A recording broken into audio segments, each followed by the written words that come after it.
Hello and welcome to Good Dog, Bad Dog, the show where we take a motley collection of four-legged delinquents and hopefully turn them into model pets. Under the watchful eye of dog whisperer Keith Mathews, the man with the lead, and he knows how to use it. In the animal kingdom, there is no equal rights. With 15 years of dog training under his belt, Keith has come across every possible pooch problem and has developed a special understanding of the canine world. And he'll need it with this lot. Sasha, the Tibetan Terrier Terror. Roxy, the Lippy Lurcher. Tina, the ferocious Jack Russell. Rudy, the mad miniature Schnauzer. Jess, the volatile Labrador. Oscar, the crazy Kerry Blue. And Molly, the boisterous boxer. Keith has just 6 weeks to work his magic. At the end of doggy boot camp, the dogs and their owners will be put to the test.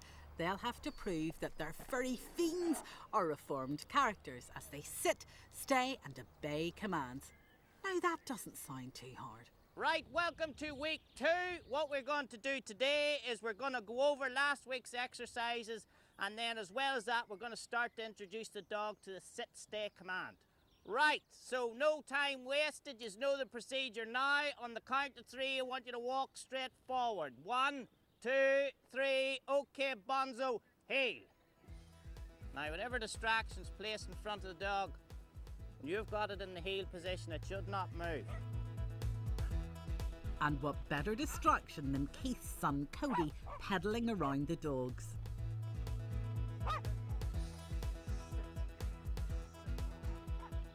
Now, a big problem that I have to deal with every year from a behavioural point of view is dogs that are totally petrified around Halloween time of fireworks. And how you get the dog used to it is just, you have to make loud noises a positive thing. But what we're going to do now is we're going to introduce these dogs to a crack, which is a shot, okay? If any dog shows any sign of anxiety at all, I want you to throw your hand up, okay? So what I'm going to do is I'm going to go over to the far side here, and I'm going to launch out canvas stomach. Now don't panic, it's been about 3 years since I hit anyone. Right, here we go, make your dog sit.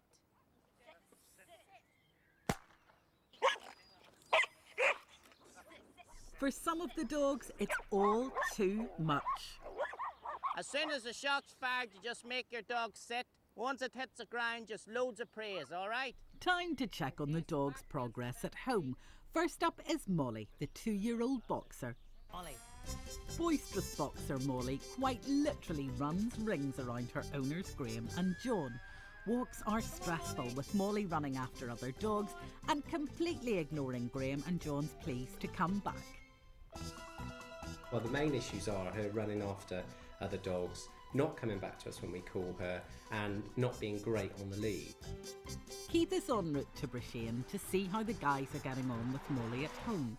To add to their worries, Molly has been losing hair, which could be an indication that she's going into season. It's just a waiting game to see whether or not it will go away, and if it doesn't, we have to make a decision whether or not to have her spayed, because the vet seems to think that will make a big difference. And there's Keith. Go on in. So how's Molly going? She's doing really, really well, actually. Good. Apart from a temper tantrum this evening, but we've been sticking strictly to your regime.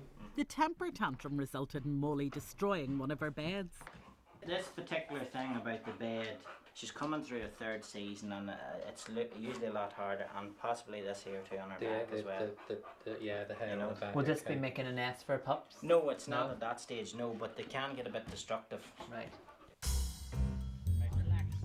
Now it's time for Graham and John to prove to Keith that they've been keeping up with their homework duties. Sit. And what you're actually doing there when you're doing that, you're simulating the ground. Now that's the first thing she hears from her mother in the litter. And teach her patience. Now try and move away from your dog. And keep repeating the command, sit. Keep your right hand up, good lad. The next stage in training is teaching Molly to sit and stay. For this, Keith takes over.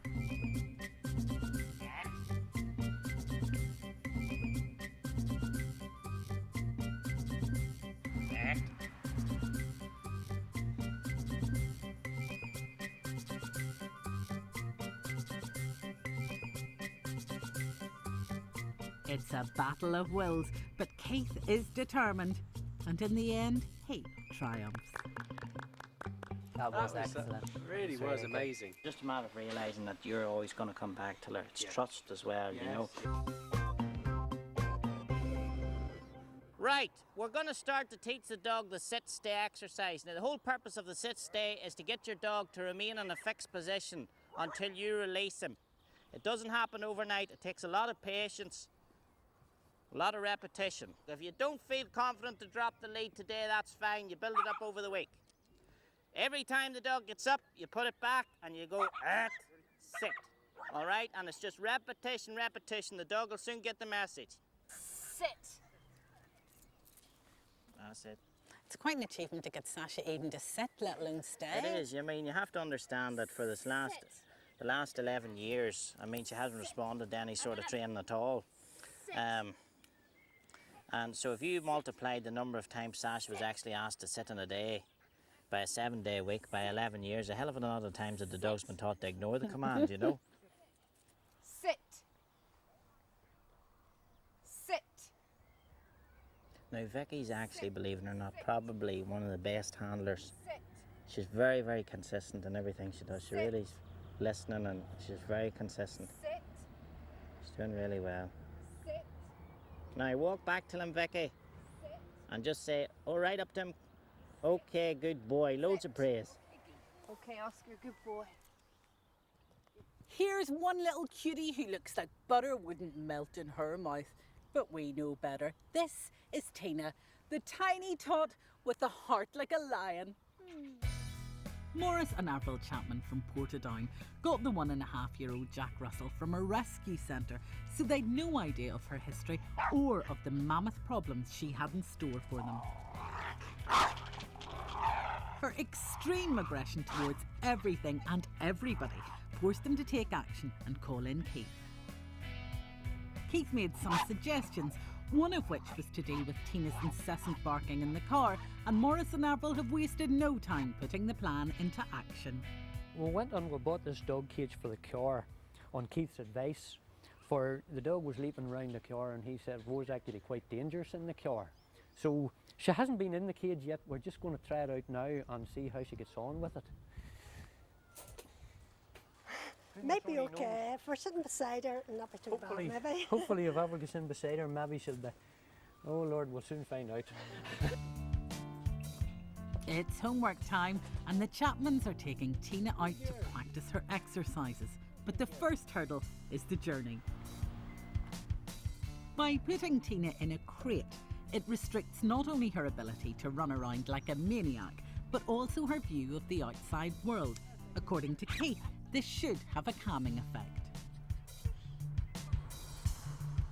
Not too bad for a first trip. Keeping her below window level certainly seems to be doing the trick. That journey was the best journey we've had with her in the car from we got Tina. It was amazing the difference that we cage made. Everything Keith says we're going to try and do, because we want to make the very best effort to get her right, if we can at all. For she is adorable wee dog, you know. It's very quiet at the minute. Yeah. Maybe we should let her stay.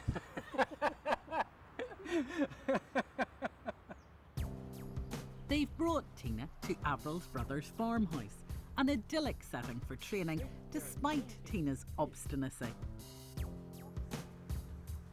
Keith's instructions were to try and get her to walk the heel, and for the sit when you ask her to sit, and basically that was it for the first lesson. But I'm having great difficulty with her because she's just not cooperating with me at all. And she can do it, and she will do it on occasions, but just whenever the notion takes her. And it's very difficult to get her. I mean, you can't train her along.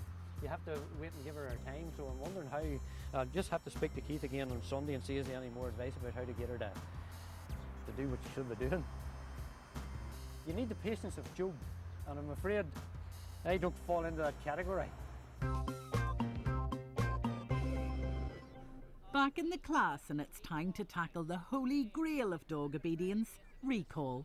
Stage. Hands up who has a problem getting their dog coming back when they let it off the lead. Great, everyone. You just don't make it easy for me. Right.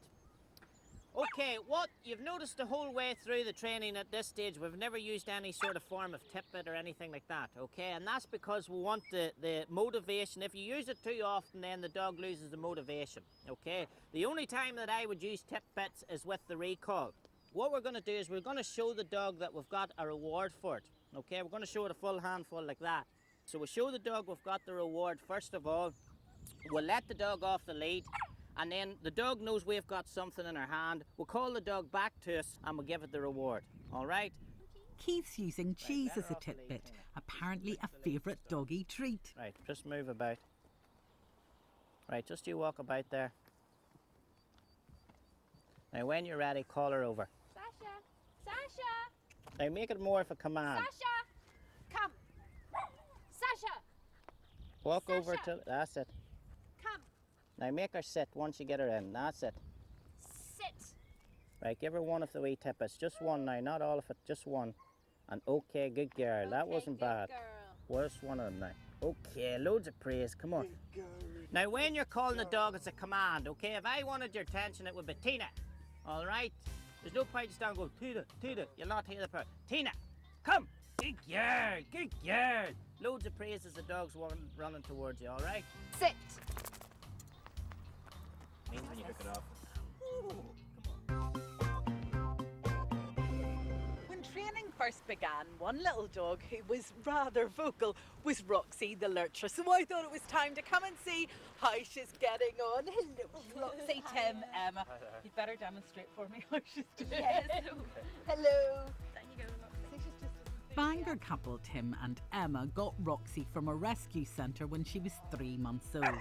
A year and a half later, and Roxy's unpredictable and antisocial behaviour with other four-legged friends makes walking a stressful and often embarrassing experience. Roxy is very aggressive to other dogs, so Tim and Emma are practising their homework at Ballyhome Beach, where Roxy will be faced with lots of other canine pals and distractions, making it an ideal training ground. Clearly Roxy's still a bit of a Jekyll and Hyde on the lead, but I'd love to see how she's getting on with her other exercises. Will we go up onto the green here? Walking to heel is a battle of wills, but the sit-stay exercise is really tricky. At any moment, Roxy could get up and bolt, and Tim needs to hold her focus.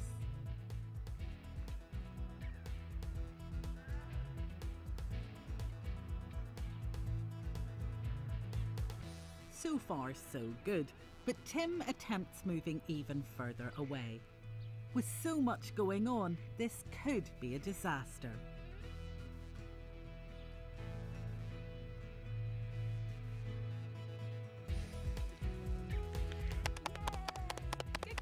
Well done, Roxy! You were so good! Since you started the classes, since you started putting Keith's exercises into practice, do you see a big difference in Roxy? I do see a difference. She walks better in the lead. I mean, I know when other dogs come, she's a bit mad, but in general, she's walking better. She's sitting quicker than she ever would have. I mean, before you'd have to push her down every time. This time, sometimes she'll just sit. Even if you don't ask, if you just stop, she'll sometimes just sit by herself. So that's definitely an improvement. And that sit-stay was great. See, I would have to confess, I know I shouldn't say this, but I actually have more than a wee soft spot for Roxy. And I really want to see her do well. Yes.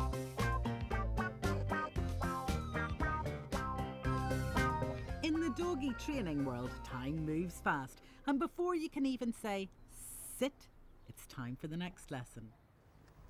Keith, it's lesson number 3 today. So does that mean that the pressure's on? The pressure's really on, as I say.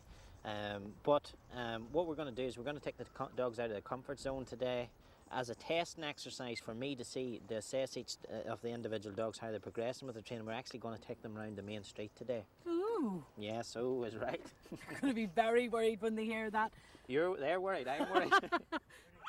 Right, folks, the honeymoon is over. Work starts, right? But before they hit the streets, Keith is determined to address the dogs' ongoing aggression with each other. That's enough. The dogs are still quite vocal and getting quite agitated and aggressive towards the other dogs. Now, these dogs aren't getting into this arena to sort this problem out. Each dog is walked up and down past the other dogs. The goal here is to maintain control. So we're up in the ante a bit in the dogs now. With distractions here, with spectators here, this is a normal park, this is a public area we're in. We've got the child on the bike, with everything as natural as we can possibly create it. That's it. These dogs is going to learn manners and control, and that their behaviour is totally unacceptable. Last week I met Vicky and her Kerry Blue Terrier Oscar, and adorable and all as he is, he's caused more than his fair share of headaches. Kerry Blue Terriers are often perceived as aggressive dogs, and while 18-month-old Oscar has a friendly disposition in general, his constant need to get to other dogs has made walks very traumatic for Vicky. Getting Oscar trained has become a priority, especially since the introduction of Dougal, a second Kerry Blue. And Vicky is more than dedicated. I am like a woman possessed. I am just really adamant that Oscar is going to do this training and he's going to do well, and he is going to learn that he is not master in our house anymore. Oscar has a very strong personality, and to just be at Oscar, you know, that's not good enough with him. He has to be told, it has to be forceful with him, otherwise he won't listen to you. Sit. The biggest motivator is to have Oscar obedient, to walk down the street and not worry that if we meet a bike, a cyclist, anything, a person, another child, that we're not going to have an issue. Oh, do go. I like the way Keith kind of is strict, because I do think that reflects how we have to be with the dogs. But whenever he says about homework at the end, you know, I could just run up and say to him, but we do our homework. And I just don't want him to think that we don't, because we do. I mean, it has taken over our life, it really has. There is nothing until Oscar's 6 weeks are over. Up to now, Vicky has never braved taking Oscar for a walk into Carrickfergus town. But if she's to up the ante with his training, she knows she must socialise him on all levels. The exercise that Oscar's doing is trying to get him used to walking through somewhere that has busy distractions, the likes of a lot of people, maybe dogs, prams, the likes of wheelchairs, things that he doesn't encounter every day. At the beginning, the nerves, the thought of trying to take him somewhere like this would have made me nauseous, because any person that would have passed, he would have bounded on top of. Heel. Sit. Sit. Although he's still nudging towards someone when he sees them, and he's still quite taken with them attention-wise, I mean, this is fantastic. It is just a stress relief. I can actually walk up and down here and not panic when somebody walks past us. You know, it's just, although he's still nudging, it's just a far cry from where he was, and it's only 2 weeks, you know, with him walking, and he's just really learned that, okay, these are people and they walk past me, but I'm not allowed to really go and talk to them.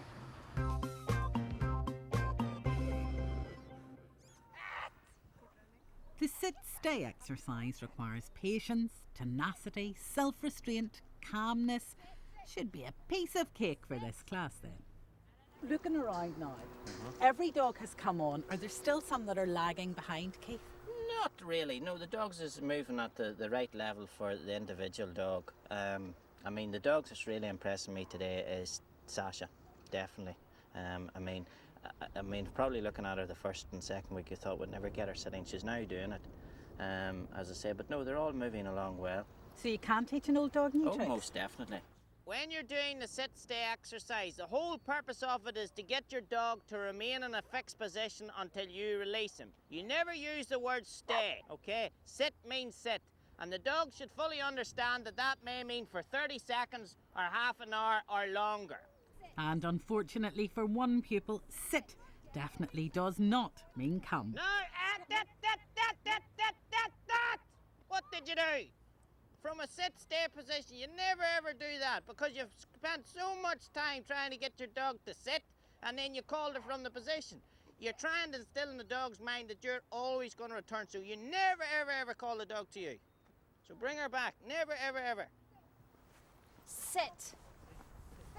Sit. Sit. Maybe you can't teach an old dog new tricks after all. I can't take any more. Oh my God. One four-legged friend who looked at the early stages like she was top of the class was Jess the Labrador. But how did she get on at home? Hilary Clark and her family live in the countryside near Hillsborough, County Down. Their 6-year-old Labrador crossbreed Jess has been the family pet since she was a pup and has been causing quite a few headaches. Her constant barking at passers-by and neighbours is bad enough, but her aggressive behaviour towards other animals is getting out of control. Sit. So far, Jess has been one of the top dogs at class, and after only 2 lessons, Hilary is feeling quite optimistic. Well, I'm really mesmerised by the progress that she has made in 2 weeks. You know, if we make this much progress throughout the whole 6 weeks, you know, I have high hopes at the minute that she's going to end up a very well-behaved dog. And I find when I'm doing the training, it helps me switch off completely from work. And so I'm finding it relaxing, so it's not actually a chore. Jess, sit. But is Hilary training Jess correctly? I thought I'd get Keith to take a look at her techniques. That's it. That's very good. See the way that Jess is actually laid down? I love to see that. That's the dog totally switched off.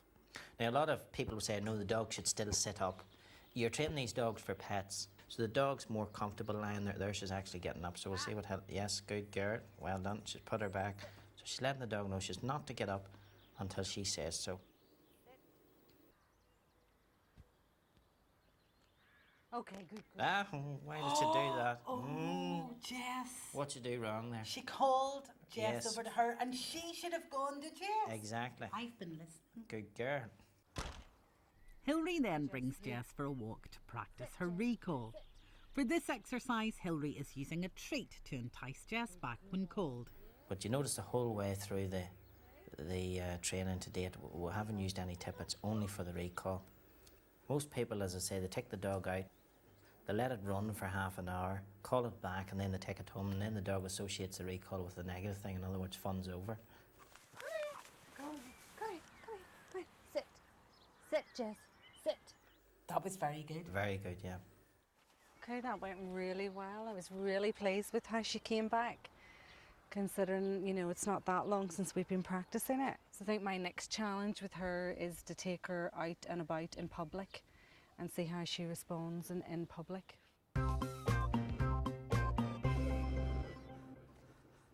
Time for the biggest challenge to date. Keith is taking all the dogs into Tandragee town. Now this should be interesting. No, I didn't ask you to move. You can see the dogs is under control, but sometimes the owners just won't listen. Now, no one cross the road until I say, make those dogs sit, we're going to teach them patience. Keith, I might be missing something, but why exactly are we doing this? Well, I do this with every single class I teach. There's 2 main reasons. Number one is part of the dog's training. It's teaching the people how to control their dogs in a normal everyday situation, but also it's allowing me to assess the dogs and see how they're each coming on with their training.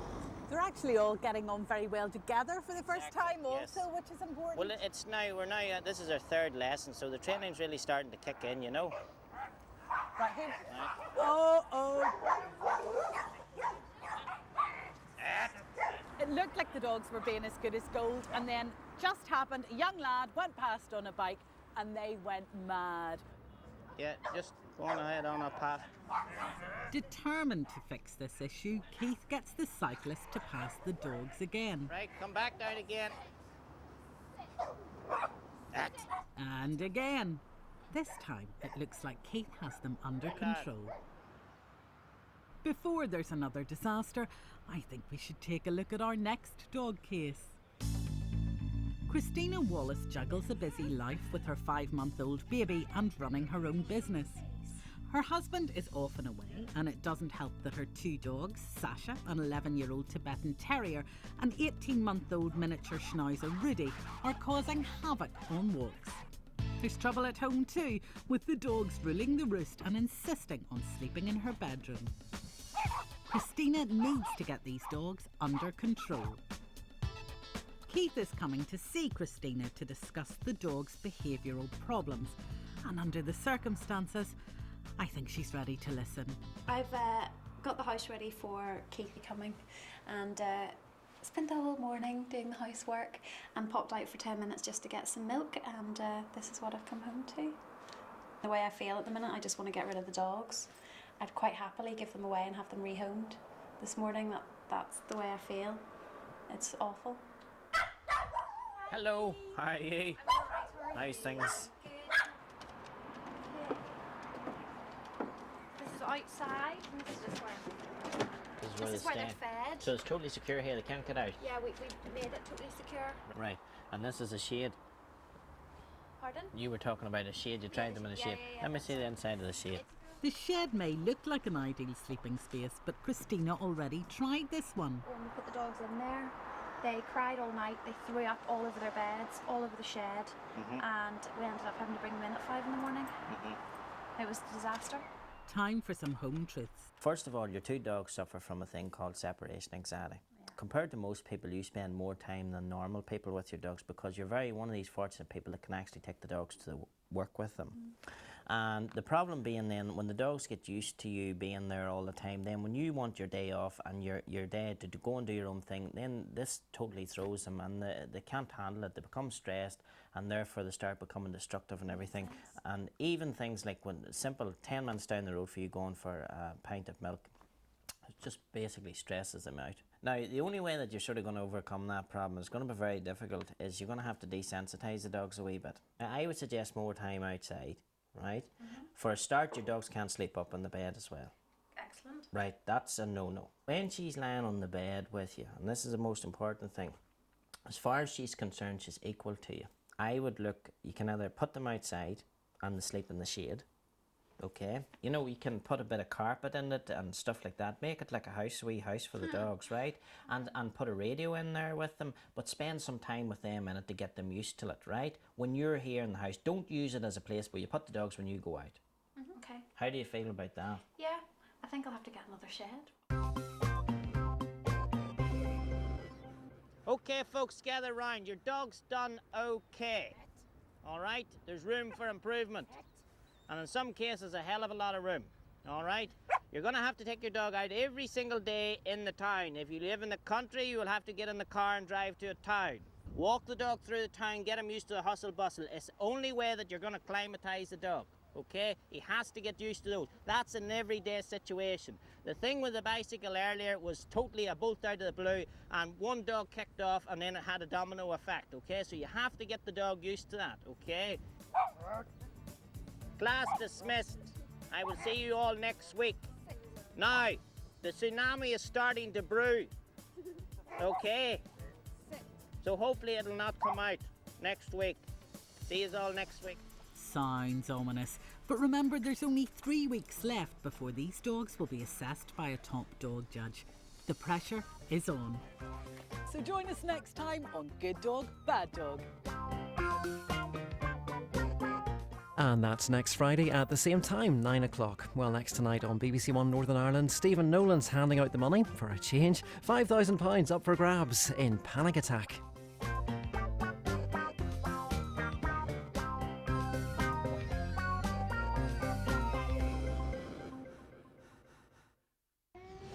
A wilderness of fierce animals and huge forests. But it was about to be invaded by our first ancestors. The next blueprint reveals how people would alter the face of this island. How they'd change their own lives. Writing transformed the ancient world just as computers and the internet have transformed our modern world. And influence our lives today. The greatest legacy left to us by the Normans was an accidental one. Northern Ireland will never look the same again. Blueprint, Monday at 9 on BBC One. And if you missed the last episode, it's available now on BBC iPlayer.